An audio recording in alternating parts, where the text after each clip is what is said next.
جی حضرت عثمان ہیں، حضرت علی ہیں، حضرت طلحہ ہیں، حضرت زبیر ہیں، حضرت سعد بن ابی وقاص ہیں، حضرت سعید بن زید ہیں، یہ باقی جتنے بھی عشرہ مبشرہ ہیں ان کے کارنامے بھی آپ جانتے ہیں، لیکن حضرت سعید ابن زید جو ہیں ان کا کارنامہ کوئی شاید کوئی بندہ جانتا ہو جو انہوں نے بعد میں کوئی بہت بڑا کام کیا ہو، نہ جانے ان کی زندگی نے وفا نہیں کی تھی یا کیا ہوا تھا، لیکن جس طریقے سے آپ کو ابو بکر و عمر ان لوگوں کے کارنامے ملتے ہیں، حضرت سعید بن زید کے آپ کو اس طرح نہیں ملتے، لیکن وہ بھی عشرہ مبشرہ میں ہیں۔ کیوں؟ اس لیے عشرہ مبشرہ میں ہیں کہ یہ حضرت عمر کے بہنوئی تھے رضی اللہ تعالیٰ عنہ، حضرت عمر رضی اللہ عنہ کے بہنوئی تھے۔ جب حضرت عمر اپنی یعنی گئے تھے کہ میں سرکار کو استغفر اللہ شہید کرتا ہوں، تو راستے میں پتہ چلا کہ تمہارا بہنوئی مسلمان ہو چکا ہے، تمہاری بہن مسلمان ہو چکی ہے، تو حضرت سعید بن زید کو عشرہ مبشرہ میں شامل ہونے کا شرف اس لیے مل گیا کہ انہوں نے رسول کریم صلی اللہ تعالیٰ علیہ وسلم کی صداقت کو اس وقت پہچان لیا تھا جب اسے پہچاننے کا وقت تھا۔ انہوں نے وقت ضائع نہیں کیا تھا، انہوں نے فوراً اسلام قبول کر لیا تھا۔ سامعین محترم، اب آپ دیکھیں کہ سیدنا صدیق اکبر رضی اللہ تعالیٰ عنہ کو امت میں اتنا بلند مقام ملا، ٹھیک ہے ان کی قربانیاں بھی بے مثال ہیں، لیکن قربانیاں بہت سے صحابہ کرام کی ہیں، سب صحابہ کرام کی ہیں، بہت سو کی بہت زیادہ ہے، کس کی نسبتاً کم ہیں آپس میں اگر ان کا تقابل کیا جائے، لیکن سیدنا صدیق اکبر کی شان کیا ہے کہ انہوں نے رسول کریم صلی اللہ تعالیٰ علیہ وآلہ وسلم کی صداقت کو سب سے پہلے پہچان لیا، سب سے پہلے، اور وقت پہ۔ ایک دانشور کا جملہ ہے، اس جملے کو میں ذرا موڑ کے بیان کیا کرتا ہوں کیونکہ اس میں ایک اشتباہ آ جاتا ہے۔ اس کا اصل جملہ یہ ہے، وہ کہا کرتا ہے کہ اس نے کہا کہ پہلے انبیاء کی نبوت کو ماننا مشکل نہیں ہوتا، جو نبی پہلے گزر گئے نا ان کی نبوت کو ماننا مشکل کام نہیں ہے، اپنے زمانے کے نبی کو پہچاننا مشکل کام ہوتا تھا۔ اب چونکہ نبی آنے نہیں ہے اس لیے میں یوں کہا کرتا ہوں کہ پہلے عظیم بندوں کو پہچاننا مشکل نہیں ہے، اپنے دور کے عظیم بندوں کو پہچاننا مشکل ہوتا ہے۔ جو بندہ عظیم بندوں کو وقت پر پہچان لیتا ہے وہ بایزید بستامی بن جاتا ہے، وہ جنید بغدادی بن جاتا ہے۔ سامعین محترم، آپ تھوڑا سا اس کو زمینی حقیقتوں کی نظر میں اس بات کو دیکھیں کہ آج سیدنا ابراہیم علیہ السلام کو ہر مذہب والا مانتا ہے، ہر مذہب یہ دعویٰ کرتا ہے کہ ہم ان کی ملت کی پیروی کرنے والے ہیں، یہودی ہوں، عیسائی ہوں، مشرکین مکہ ہوں، سب یہ دعویٰ کرتے ہیں کہ ہم ملت ابراہیمی کی پیروی کرنے والے ہیں۔ لیکن سوال یہ ہے کہ حضرت ابراہیم کے زمانے میں انہیں کتنے لوگوں نے پہچانا تھا، کتنے لوگ ان پر ایمان لے آئے تھے؟ ایون جب نار نمرود کو اللہ نے ٹھنڈا کر دیا تھا اس وقت بھی نمرود مسلمان نہیں ہو گیا تھا، اس وقت بھی لوگ مسلمان نہیں ہو گئے تھے، ورنہ حضرت ابراہیم وہاں سے ہجرت کر کے نہ آتے۔ وجہ کیا؟ بات کیا ہے کہ عظمت کو پہچاننا، وقت پر پہچاننا بہت مشکل کام ہے۔ وقت گزرنے کے بعد تو سارے پہچان لیتے ہیں، وقت گزرنے کے بعد تو بات ہی کوئی نہیں ہوتی۔ کون سا وہ ناکام آدمی ہے جسے اپنی زندگی برباد کرنے کے بعد افسوس نہ ہوتا ہو؟ کیا فائدہ اس کا کیا فائدہ جب وقت گزر گیا؟ اب پچھتائے کیا ہو جب چگ گئی چڑیاں کھیت، اب کیا ہو سکتا ہے؟ سامعین محترم، اللہ تعالیٰ نے قرآن مجید میں اس چیز کو بیان فرمایا۔ دیکھیں وقت کی قدر کیا ہے کہ بندہ موقع پر پہچانے کہ میں نے اپنے رب کی بندگی کرنی ہے، میں نے اپنی آخرت کا سامان کرنا ہے۔ نہ جانے کس گھڑی رب کا بلاوا آ جائے، نہ جانے کس گلی میں زندگی کی شام ہو جائے۔ بندے کی سعادت کیا ہے کہ وہ وقت پہ پہچانے کہ یہ اللہ کی بندگی کرنے کا وقت ہے۔ امام سیوطی نے شرح الصدور میں لکھا ہے، فرماتے ہیں ایک بندہ کسی قبرستان سے گزر رہا تھا، اس نے قبرستان کا ماحول دیکھا، اس نے کہا چلو یہاں پر 2 رکعت نماز نفل پڑھتے ہیں۔ اس نے نفل تو 2 نماز نیت کر لی، لیکن اس کی توجہ کہیں اور تھی، جیسے ہماری اللہ ماشاء اللہ نماز میں ہوتی ہے، توجہ کہیں اور تھی۔ اس نے 2 رکعت نماز نفل پڑھ لیے، اس کے بعد وہ وہی لیٹا، اسے اونگ آئی۔ ایک بندہ اس کے پاس آیا، کہنے لگا میں اس قبر والا ہوں جو تیرے ساتھ قبر ہے، اس قبر والا ہوں۔ کہتا ہے تو نے نفل تو پڑھے ہیں، لیکن تجھے قدر نہیں ہے کہ ان نفلوں کی کیا قدر ہے۔ ان کی قدر پوچھنی ہے تو ہم سے پوچھو، جن کا وقت گزر گیا ہے نفل پڑھنے کا، جن کا وقت گزر گیا ہے عبادت کرنے کا، ہم سے پوچھو۔ ہم کہیں گے کوئی ہم سے ساری زندگی لے لے، دنیا جہان کا ہمارا سامان لے لے، لیکن ہمیں 2 رکعت نفل پڑھنے کی توفیق مل جائے، مہلت مل جائے۔ جب بندہ دنیا سے چلا گیا نا، پھر تو وہ زندگی کی وقت کی قدر پہچان لیتا ہے، لیکن وہ دانش مند نہیں ہوتا، وہ اضطراری ہوتا ہے۔ جس بندے نے وقت کے اندر وقت کی قدر کو پہچان لیا بندہ ہے۔ قرآن مجید میں کہا گیا ایسا نہ ہو لوگو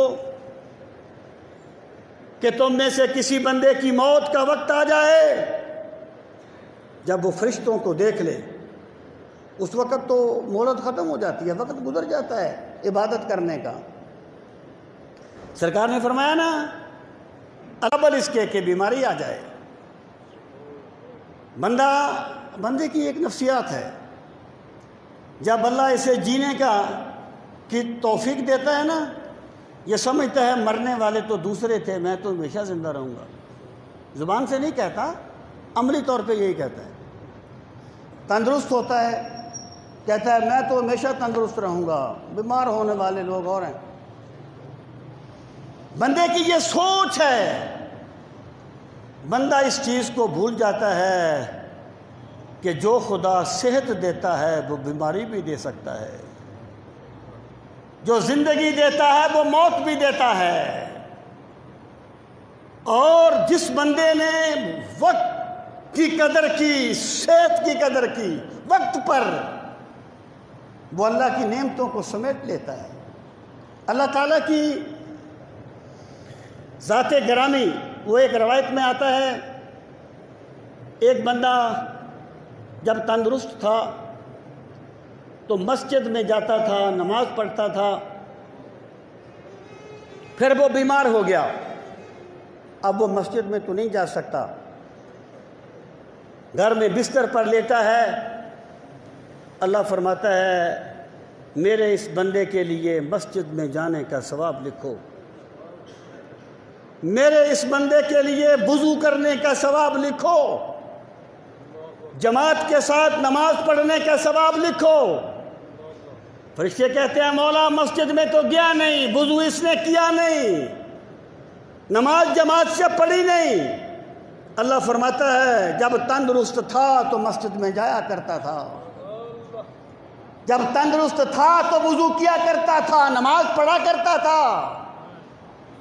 بھائی جو بندہ اپنے وقت کی قدر کرتا ہے مرور زمانہ کے ساتھ جو نعمت چھن جائے اللہ اس کا اجر پھر بھی دیتا رہتا ہے کہ اس نے وقت کے اندر اس وقت کی قدر کی تھی۔ سامعین محترم، وقت گزر جائے پھر ماننا کوئی کمال نہیں ہوتا۔ عربی زبان کا ایک مقولہ ہے الناس، کہ جو لوگ ہوتے ہیں یہ السعید من بعث لغیرہ، سعادت مند وہ ہوتا ہے جو دوسروں کو دیکھ کر عبرت پکڑ لیتا ہے۔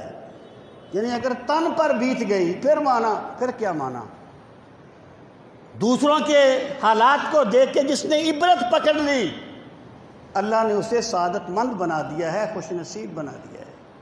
سامعین محترم، اب آپ دیکھیں قرآن کریم میں ذکر کیا گیا کہ فرعون جو حضرت موسیٰ کا مخالف رہا،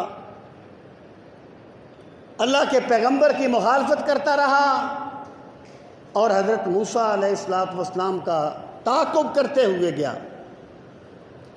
جب وہ غرق ہونے لگا نا، بندہ اپنے آپ کو بڑا کچھ سمجھتا ہے، آ جاؤ گے حالات کی زد میں جو کسی دن ہو جائے گا معلوم خدا ہے کہ نہیں ہے۔ بندہ یہ سمجھتا ہے کہ پتہ نہیں میں کیا ہوں، جب اسے حالات کے تھپیڑے آتے ہیں نا پھر یہ سمجھتا ہے کہ میں کچھ نہیں ہوں۔ اللہ پاک فرماتا ہے جب فرعون کو 2-4 غوطے آئے، حتی اذا ادرکہ الغرق قال آمنت انہ لا الہ الا الذی آمنت بہ بنو اسرائیل، کہنے لگا میں اس رب پہ ایمان لے آیا جس رب پہ بنی اسرائیل ایمان لائے، وَأَنَا مِنَ الْمُسْلِمِينَ، اور میں مسلمانوں میں سے ہوں، اسلام قبول کرنے والوں میں سے ہوں۔ جب اس نے یہ کہا نا، کیونکہ اسلام قبول کرنے کا وقت گزر گیا تھا، اسلام قبول کرنے کے وقت گزر گیا تھا، اللہ پاک فرماتا ہے آلان اب تو کہتا ہے کہ میں ایمان لے آیا، اور اس سے پہلے تو اللہ کی نافرمانی کیا کرتا تھا، وَكُنْتَ مِنَ الْمُفْسِدِينَ، اور تو نافرمانوں میں سے تھا۔ مطلب کیا ہے کہ وقت گزرنے کے بعد بندہ ایمان لانے کا دعویٰ بھی کرے اللہ رد کر دیتا ہے، اور وقت کے اندر بندہ اللہ کی طرف آئے، بندہ ایک قدم اس کی طرف آئے، میرے رب کی رحمتیں دوڑ کے اس کا استقبال کرتی ہیں۔ یہ وقت کی قدر کو پہچاننے کی بات ہے۔ سامعین محترم، یہ جو کچھ لوگ یہ دعویٰ کرتے ہیں کہ شیخ ابن عربی رحمۃ اللہ تعالی علیہ اس کے فرعون کے ایمان کے قائل تھے، استغفر اللہ، یہ بالکل غلط بات ہے۔ یہ جو آیہ کریمہ ہے نا، فرعون نے کہا کہ میں ایمان لایا اور میں اسلام قبول کرنے والوں میں سے ہوں، آگے اللہ نے فرمایا آلآن، اب تو ایمان لاتا ہے، اس سے پہلے تو اللہ کی نافرمانی کیا کرتا تھا۔ اس کا مطلب یہ ہے اللہ نے اس کے ایمان کو قبول نہیں کیا تھا۔ اور شیخ عبدالحق محدث دہلوی نے تکمیل الایمان میں لکھا ہے کہ یہ باتیں شیخ ابن عربی کی طرف منسوب کی گئی ہیں، ان کا کوئی ثبوت نہیں ہے۔ اس نے واقعی یہ کہا تھا کہ میں ایمان لایا، لیکن اس کا ایمان مانا نہیں گیا تھا کیونکہ ایمان لانے کا وقت گزر چکا تھا۔ سامعین محترم، اگر ایک بندہ وقت پر ایک نیکی کرتا ہے، وہ کہتے ہیں نا کہ وقت کا ایک کانٹا بے وقت کے 100 کانٹوں سے بہتر ہوتا ہے۔ ایک بندہ جو ہے جب وقت گزار دیتا ہے پھر وہ جو کچھ بھی کرتا رہتا ہے، بات پوری نہیں ہوتی۔ تو وقت کی قدردانی یہ ہے کہ بندہ اپنے وقت کو اس چیز کے لیے استعمال کرے جس چیز کے لیے اسے اللہ نے وقت دیا ہے۔ اور یہ جو وقت کی بے قدری ہے نا، یہ ایک طریقے سے نہیں ہوتی۔ وقت کی بے قدری اپنے اپنے مرتبے کے مطابق ہوتی ہے۔ عام لوگ ہیں وہ گپوں میں لگے رہیں گے، یہ ہمارے آج کل کے جوان وہ گیمیں کھیلتے رہتے ہیں موبائل پر، بہت طریقے ہیں۔ علماء اپنا وقت برباد کرتے ہیں قوم کو فضول بحثوں میں الجھا کر، عوام اپنا، یہ لیڈر حکمران اپنا وقت برباد کرتے ہیں قوموں کو سنہرے خواب دکھا کر، عوام اپنا وقت ضائع کرتے ہیں کھیل کود میں لگ کر۔ لیکن یاد رکھنا، جس بندے نے وقت کی قدر نہیں کی، وقت نے اس کو بے قدر کر دیا ہے۔ علامہ شبلی نے ایک دانشور کے بارے میں لکھا ہے، کہتے ہیں وہ کہیں بحری جہاز میں سفر کر رہا تھا اور بہت سے لوگ تھے جہاز میں، اور بھی وہ کچھ لکھ رہا تھا، پڑھ رہا تھا، تو ایک افواہ پھیل گئی کہ طوفان آ گیا ہے، ہمارا جہاز ڈوب رہا ہے۔ شبلی کہتے ہیں میں نے دیکھا کہ وہ اپنے کام میں مصروف تھا، اپنے کام میں لگا ہوا تھا، لوگ ادھر ادھر بھاگ رہے ہیں، اضطراری کے عالم میں بھاگ رہے ہیں، وہ اپنے کام میں مصروف ہے، لکھ رہا ہے۔ تو بعد میں پتہ چلا کہ کوئی طوفان نہیں ہے، ہمارا جہاز سلامت جا رہا ہے۔ لوگ آ کے اپنی اپنی سیٹوں پر بیٹھ گئے۔ تو شبلی کہتے ہیں میں نے اس سے پوچھا کہ سر طوفان آ گیا تھا، جہاز ڈوب رہا تھا، لوگ بھاگ رہے تھے، آپ اپنے پڑھنے لکھنے میں مصروف رہے کیوں؟ کہنے لگا اگر جہاز ڈوب جاتا نہ میں نے بچنا تھا نہ بھاگنے والوں نے بچنا تھا، تو میں اپنا وقت کیوں برباد کرتا ادھر ادھر بھاگ کے؟ میں اپنے وقت کی قدر کرتا ہوں۔ دیکھیں، کام کرنے کے لیے زندگی کبھی بندے کو فری ہینڈ نہیں دیتی۔ کبھی ایسا نہیں ہوتا کہ بندہ کہے کہ بس میں بالکل فارغ ہوں، میں کام کروں گا۔ زندگی کے سارے مسائل ایسے ہی رہتے ہیں۔ جو کام کرتے ہیں وہ انہی مسائل میں سے راستے نکالتے ہیں۔ میں نے ایک مفسر کے بارے میں پڑھا، کراچی کے تھے۔ وہ ہوتا ہے نا، بندہ کہتا ہے یار وہ کام تو کرنا تھا، آج وہ ایسا ہو گیا ہے، آج یہ ہے، آج فضا اس طریقے سے خراب ہے۔ وہ لکھتے ہیں اپنی تفسیر میں، وہ کہتے ہیں کہ آج 7 دن ہو گئے، بمباری ہو رہی ہے، کوئی جنگ کا عالم تھا، جنگ کا کوئی موقع تھا، بمباری ہو رہی ہے، میرے کانوں میں گولے گرنے کی آوازیں آ رہی ہیں، لیکن میں بیٹھا ہوا اللہ کے قرآن کی تفسیر لکھ رہا ہوں۔ جب وقت آئے گا میری موت کا، آ جائے گی، میں اس سے پہلے اپنے وقت کو برباد نہیں کرنا چاہتا۔ لوگ پوچھتے تھے کہ یہ جو لوگ اتنا کام کر جاتے ہیں کیسے کر جاتے ہیں؟ مجھے ایک مفہوم تو میرے ذہن میں تھا، کوئی ایگزیکٹ اس کے الفاظ نہیں تھے۔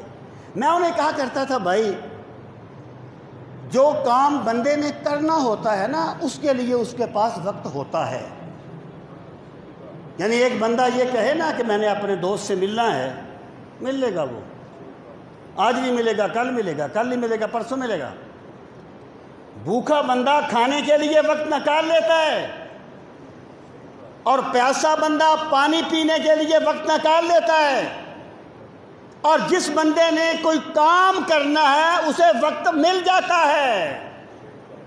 زندگی کبھی فری ہینڈ نہیں دیتی، یہ سارا کچھ ایسے ہی ہوتا ہے، لیکن بندہ جو ہے اسی میں سے اپنا وقت نکال لیتا ہے جو وقت کی قدر کرتا ہے۔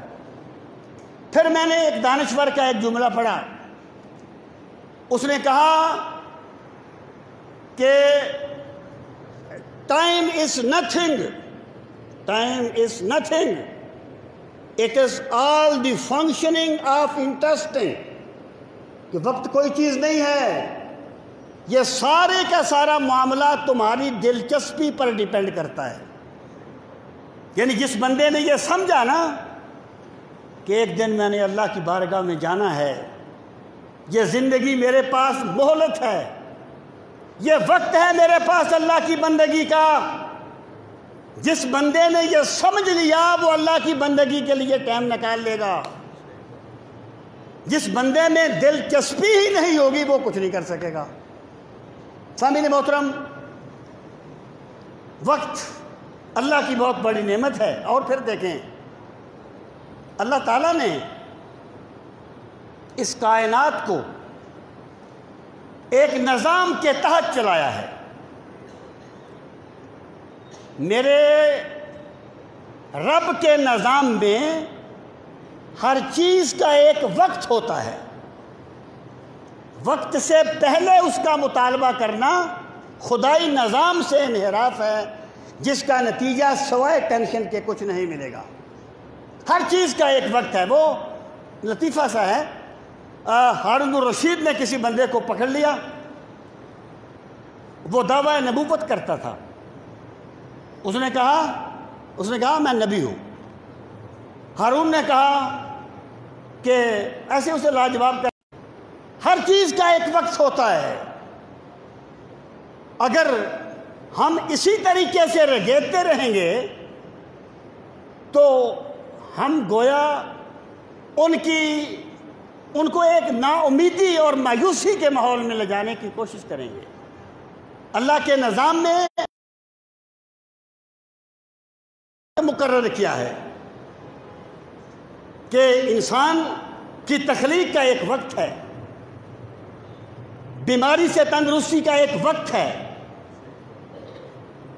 بچے کے میچور ہونے کا ایک وقت ہے۔ اس وقت سے اجرت کرنے جلدی ملتی ہے، وہ بہت جلدی چلی جاتی ہے۔ جو تبدیلی بہت جلدی آئے وہ بہت جلدی چلی جاتی ہے۔ اللہ کا ایک نظام ہے، یہاں پر برائی کا فائدہ جلدی مل جاتا ہے لیکن بڑا وقتی ہوتا ہے۔ آخرت کی ذلت سے پہلے دنیا میں بھی بندے کو ذلیل کرواتا ہے۔ اور اچھائی کی لذت بڑی دیر سے ملتی ہے، اچھائی کی لذت بڑی دیر سے ملتی ہے لیکن دائمی ہوتی ہے، سرمدی ہوتی ہے۔ ایک بندہ چوری کرتا ہے، اس کو فوراً پیسے مل جاتے ہیں۔ آخرت کے عذاب کے علاوہ دنیا میں بھی کبھی نہ کبھی پکڑا جائے گا۔ وہ سیدنا فاروق اعظم کی بات کہ جب ان کے پاس ایک چور لایا گیا، اس نے کہا حضرت مجھے معاف کر دیں، میں نے پہلی مرتبہ چوری کیا۔ فرمایا نہیں، جب بندہ پہلی مرتبہ چوری کرتا ہے اللہ اس کا کوئی جرم کرتا ہے اللہ اس کا پردہ رکھتا ہے۔ جب وہ ایک جرم بار بار کرتا ہے پھر اللہ اسے رسوا کر دیتا ہے۔ اس کائنات میں بھی مجرم پکڑا جاتا ہے کسی نہ کسی مرحلے پر۔ آخرت کی ذلت تو بعد کی بات ہے، لیکن برائی کا فائدہ جلدی مل جاتا ہے۔ اچھائی کا کیا ہے؟ رزق حلال کمانے کے لیے بندے کو بڑی مشقتیں اٹھانی پڑتی ہیں۔ عبادت کی لذت لینے کے لیے لمبی باتیں کرنی پڑتی ہیں۔ اللہ اللہ کرتے کرتے ہو نظر آیا مجھے، ہوں میں جب میں گم ہوا پھر تو نظر آیا مجھے۔ اس کے لیے جد و جہد کرنی پڑتی ہے۔ جو انقلاب فوراً آتے ہیں وہ فوراً چلے جاتے ہیں۔ اللہ کے نظام میں اگر کوئی انقلاب، معاشرتی انقلاب یکدم آ سکتا تو رسول کریم صلی اللہ تعالی علیہ وسلم 23 سال میں انقلاب برپا نہ کرتے۔ یہ اللہ کا ایک نظام ہے، یہاں نہ بگاڑ یکدم آتا ہے، نہ فساد یکدم آتا ہے، نہ اصلاح یکدم ہوتی ہے۔ وقت کے تقاضوں کو سمجھنا چاہیے۔ تو اس بندے نے یہ کہا میرے گھر میں درخت ہونا چاہیے۔ اب اس کا فطرتی نظام کیا تھا کہ وہ پودا لگا دیتا، پودا بہت سالوں بعد جوان ہوتا۔ اس نے ایک بڑا سا درخت بیر سے اکھاڑا اور لا کے اپنے گھر کے سین میں لگا دیا۔ دوسرے دن وہ خشک ہو گیا، اس نے ہونا ہی تھا، وہ پادری تھا وہ بندہ۔ اس نے کہا میں جلدی میں ہوں لیکن خدا جلدی میں نہیں ہے۔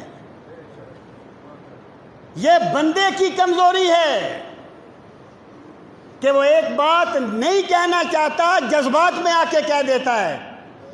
میرا رب ہر کمزوری سے پاک ہے، میرا خدا اپنے نظام اور اپنی سنت کے مطابق ایک کام کرتا ہے۔ تو سامعین محترم، وقت کے بارے میں یہ بات سمجھ لینی چاہیے کہ اللہ کے نظام میں ہر چیز کا ایک وقت متعین ہے، اور اس وقت کا تعارف ہمیں وحی کے ذریعے سے کروا دیا گیا ہے کہ یہ کام کس طرح ہوگا اور یہ کام کس طرح ہوگا۔ پھر کیا ہے؟ وقت میں ایک چینج آتی ہے، بندہ اس چینج کو قبول نہیں کرتا۔ وقت میں ایک چینج آتی ہے نا، وہ جو ہے نا الحمدللہ رب العالمین، اللہ عالمین کا رب ہے۔ رب کہتے ہیں جس چیز کی ضرورت ہو وہ مہیا کرنے والا۔ تبلیغ الشیء الی کمالہ شیئا فشیئا علی حسب استعدادہ الازلی۔ بندے کی طلب ہمیشہ یکساں نہیں ہوتی، بچوں کی طلب اپنی ہوتی ہے، جوانی کے اپنے تقاضے ہوتے ہیں، بڑھاپے کے اپنے تقاضے ہوتے ہیں۔ ایک وقت ہوتا ہے جب ماں اپنے بچے کو ایک لمحے کے لیے جدا نہیں کرتی، نہیں کر سکتی۔ ایک وقت آتا ہے جب ماں اسے سکول بھیج دیتی ہے، 5-6 گھنٹے اس کی جدائی برداشت کرتی ہے۔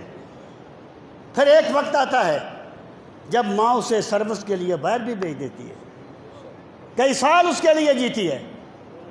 اگر میرا رب ماں کا نظام ایسا بناتا، اگر شروع میں یہ ہوتا جو شروع میں محبت ہوتی ہے کہ ماں بچے کو لمحے کے لیے جدا نہیں کرتی، اگر میرا خدا یہ جذبہ نہ رکھتا تو بچہ پل نہ سکتا، پھر بچہ تعلیم نہ حاصل کر سکتا، پھر بچہ کاروبار نہ کر سکتا، جاب نہ کر سکتا۔ وقت کے تقاضے جو ہیں، اللہ اپنے بندوں کے ساتھ وقت کے تقاضوں کے مطابق معاملہ کرتا ہے۔ بندے کی کیا کمزوری ہے؟ بندہ وقت کے تقاضوں کو قبول نہیں کرتا۔ یہ 20 سال کا ہوتا ہے تو اس کی داڑھی مونچھ نکلتی ہے، یہ کہتا ہے نہیں آنی چاہیے، مجھے 10 سال کا رہنا چاہیے۔ پھر ایک وقت ہوتا ہے بال سفید ہوتے ہیں، بندہ کہتا ہے نہیں، مجھے میرے بال کالے رہنے چاہیے۔ یہ وہ تبدیلی ہے وقت کی جو نظام فطرت میں ہے، لیکن بندہ اسے قبول نہیں کرتا۔ میرے بھائی، جو تبدیلیاں نظام فطرت میں ہیں اس میں کیا کرنا ہے، یہ چیزیں اللہ کے نبی ہمیں وحی کے ذریعے سے بتا چکے ہیں۔ وقت کی تبدیلیوں کو سمجھنا چاہیے۔ وہ کبھی میں نے ایک شعر پڑھا تھا کہ مسکرا کر باپ نے بیٹی کو رخصت کر دیا، مسکرا کر باپ نے بیٹی کو رخصت کر دیا، پھر کھڑا دہلیز پر وہ دیر تک روتا رہا۔ ایک وقت تھا، بچی چھوٹی ہوتی ہے نا، بندہ سوچ بھی نہیں سکتا کہ میں اسے جدا کروں۔ جب اس کی نکاح کی عمر آتی ہے، وقت بدل گیا ہے، تقاضا بدل گیا ہے۔ اب وہ اسے اپنی بچی کو اس کا رشتہ تلاش کرتا ہے، اپنے جگر کے ٹکڑے کو اپنے گھر سے رخصت کر دیتا ہے، اگرچہ وہ فطرتی تقاضے کے تحت روتا ہے لیکن اہتمام بھی کرتا ہے۔ یہ وقت کے تقاضے ہوتے ہیں۔ بندے کو چاہیے کہ جب وہ جوانی کی عمر کو پہنچ جائے تو بچپن کے تقاضے نہ کرے، بڑھاپے کی عمر کو پہنچے تو جوانی کے تکلفات نہ کرے۔ یہ وقت کی چینج ہے۔ بندے نے سدا جوان نہیں رہنا ہوتا۔ وہ کیا ہے کہ پوچھ بیٹھا ہوں میں تجھ سے تیرے کوچے کا پتہ۔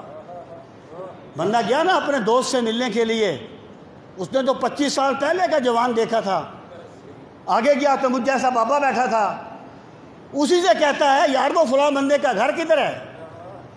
اسے کہتے ہیں پوچھ بیٹھا ہوں میں تجھ سے تیرے کوچے کا پتہ، تیرے حالات نے کیسی تیری صورت کر دی۔ ان چیزوں کو ٹینشن نہیں لینا چاہیے کہ میں جوان نہیں رہا، یہ وقت کے تقاضے ہیں، یہ اللہ کا نظام ہے، اسے قبول کرنا چاہیے۔ وہ میاں صاحب نے کہا تھا سدا نہ باغی بلبل بولے، سدا نہ باغ بہارا۔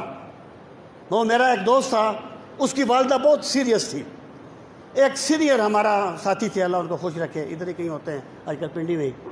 تو میں پاس ایسے کھڑا تھا، وہ اسے کہتا ہے او جلیا ماں نے ہمیشہ تو تیرے نال نہیں رہنا،